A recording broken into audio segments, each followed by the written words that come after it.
जंगल में चारों तरफ बाज पक्षी का खौफ फैला हुआ था, जिससे कि सभी पक्षी झुंड में ही जाकर अपने अपने अनाज की खोज करते थे। इस कारण से सभी पक्षी शाम होने से पहले ही अपने घर में आ जाते थे। एक दिन लाडो चिड़िया का पति जग्गू चिड़ा अनाज की खोज में जाता है, लेकिन वो शाम होने पर भी घर नहीं आता है, जिससे कि लाडो बहुत परेशान हो जाती है और वो अपने बच्चों से कहती है, बच्चों तुम लोग कहीं मत जाना, मैं अभी जाती हूँ और तुम्हारे पिता को ढूंढ कर लाती हूँ। शाम हो गई, अभी तक वो आए नहीं। को बाज पक्षी ने नुकसान तो नहीं पहुँचा दिया? और लाडो अपने बच्चों को छोड़कर अपने पति की तलाश में निकल जाती है। लाडो इधर उधर देखती है, लेकिन जग्गू चिड़ा कहीं नजर नहीं आता है।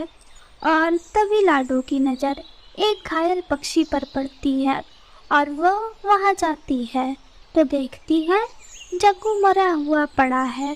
तभी वहाँ पर बाज पक्षी आ जाता है और कहता है, अरे वाह, आज तो बिना ढूंढे भोजन मिल गया। अब मैं इस घायल चिड़िया को खाऊंगा और इस चिड़िया को अपनी नौकरानी बनाऊंगा। लाडो चिड़िया बोली, ऐसा मत करो बाज भैया, मेरे 2 छोटे छोटे बच्चे हैं, उनकी देख रेख कौन करेगा। लेकिन बाज उसकी एक न सुनता है और उसे अपने घर ले जाता है। उधर लाडो चिड़िया के दोनों बच्चे मीनू और रानी सो रहे थे। तभी मीनू कहती है, रानी तुम मत रो, माँ अभी आ जाएगी और हमारे लिए भोजन ले आएगी। अगले दिन सुबह हो जाती है, तभी मीनू रोती ही रहती है, लेकिन उसे अब यह एहसास हो जाता है कि शायद माँ को बाज पक्षी पकड़ने गया है। मीनू बड़ी होती है, इसलिए रानी से कहती है, रानी तुम यहाँ घर में ही रहो और मैं माँ को ढूंढ कर लाती हूँ। लेकिन रानी कहती है, मैं अकेले नहीं रह सकती।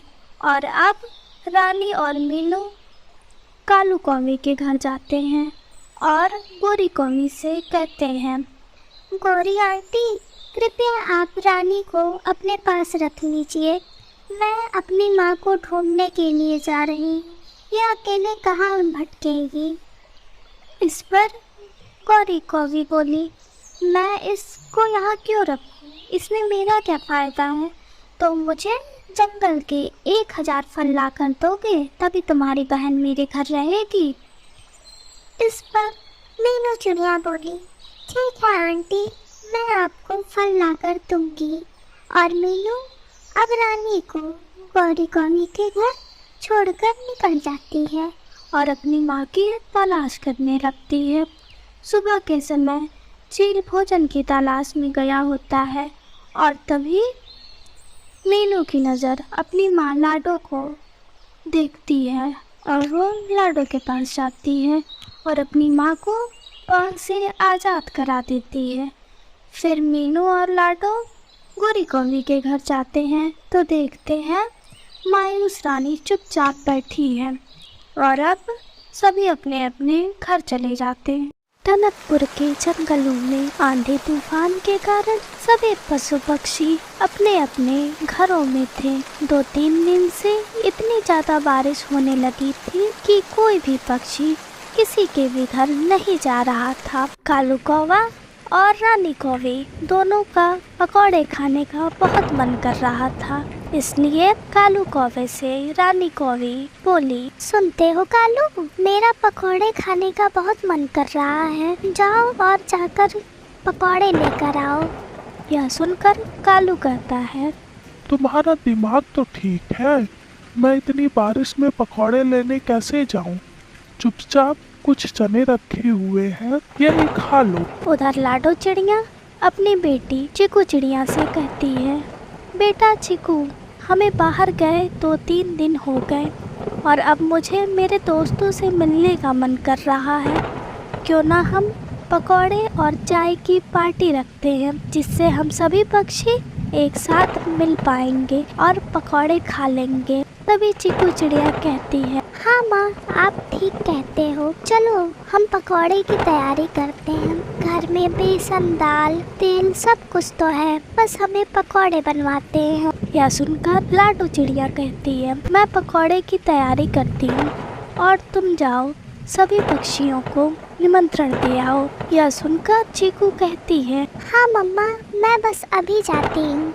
और चीकू मिट्ठू तोता के घर के लिए निकल पड़ती है। और मिट्ठू तोता के घर जाती है और मिट्ठू कहता है, क्या हुआ चीकू, इतनी बारिश में तुम यहाँ क्या कर रही हो? जल्दी घर जाओ वरना तुम बीमार पड़ जाओगी।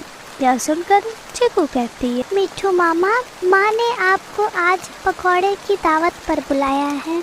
वह कई दिनों से आपसे नहीं मिली है, इसलिए वो आपसे मिलना चाहती हूँ। यह सुनकर मिट्ठू तोता बोला, तुम चिंता मत करो, मैं अभी आता हूँ और तुम्हारी माँ की मदद करा दूंगा। इतना सुनकर चीकू कहती है, और भी मुझे पक्षियों को बुलाने जाना है, इसलिए मैं अभी जा रही हूँ। और अब चीकू कालू कौवे के घर जाती है। और उसे देखते ही रानी कौवी कहती है, इतनी बारिश में यहाँ क्या कर रही हो? ऊपर से मेरा दिमाग भी खराब कर दिया घर के बाहर आकर।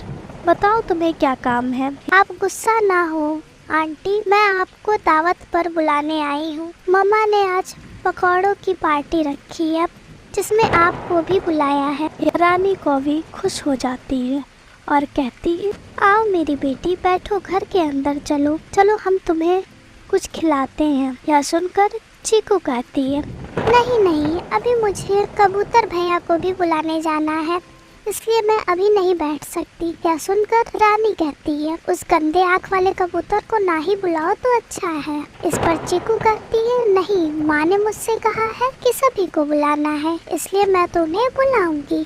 इतना कहकर चीकू निकल पड़ती है और कबूतर के घर जाती है। वहाँ वह कबूतर से कहती है, कबूतर भैया, आपको माँ ने बुलाया है पकौड़ों की पार्टी पर। यह सुनकर कबूतर कहता है, ठीक है चीकू, तुम जाओ और मैं अभी आती हूँ। उधर रानी घर में जाती है। देखा ना, मेरी मनोकामना पूरी हो गई, अब मजा आएगा। चीकू आई थी हमें निमंत्रण देने पकौड़े की, और हमें जाना भी है खाने। तुम्हारे तो बात ही सच हो गई। अच्छा ही है, हमारा पकौड़े खाने का दिल भी कर रहा था। और सभी धीरे धीरे लाडो चिड़िया के घर पहुंच जाते हैं। सभी साथ में बैठते हैं। तभी रानी कौवी कहती है, ये कबूतर यहाँ भी आ गया।